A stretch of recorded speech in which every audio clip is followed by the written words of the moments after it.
Through time immemorial, the inhabitants of California's Central Valley have sought to escape the summer heat and yearn for the cool, fresh air of the nearby Sierra Mountains. The natives understood the value of relocating seasonally, but upon Western arrival and settlement, those cooling breezes from the snow-capped peaks seemed unreachable, but for the intrepid explorer, timber and fur men, and those natives who still remained. More than once a scheme to build a mountain railroad was hatched, but to no avail. The Sierras stood resolute and just out of reach.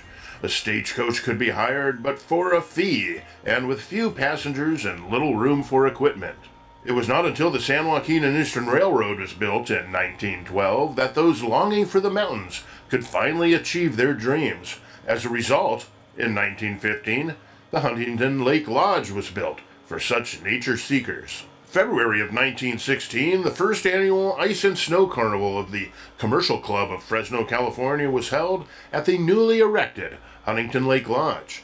A group of those who's who from Fresno and surrounding areas, even some from as far away as Los Angeles, joined together and rode the crookedest train in the world up into the heights of the Sierras to a man-made lake, part of the Big Creek Hydroelectric Project, only not to escape the heat, but to frolic in the snow.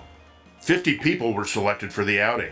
Friday, Saturday, and Sunday, 3 groups left Fresno for the Sierras. They took the Southern Pacific Friant Line north to El Prado, around Willow and Copper Streets today. From there, they transferred to the SJNE, the San Joaquin Eastern Railroad. They boarded a Shea locomotive and traveled northeast along Little Dry Creek, then through Table Mountain Country, following the San Joaquin River and foothill creeks, until they reached the rail yard at Auberry.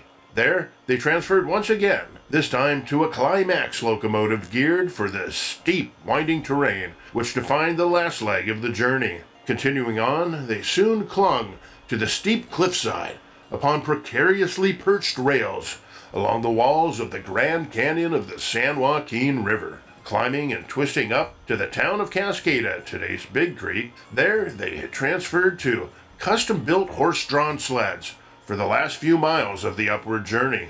Huntington Lake Lodge was built in the style of a Swiss chalet, just some 500 feet from the lake shore.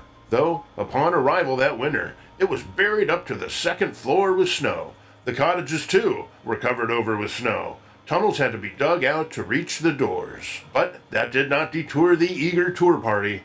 They broke out in snowball fights and even built a snow fort, fit for battle. There were lots of activities available to those who wished to engage, from skiing, toboggans, and tennis using snowshoes as rackets and pine cones for a ball.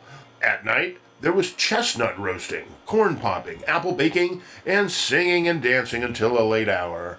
Pop Laval was even there with his motion picture camera and shot a short film using the train, lodge, and lake as locations.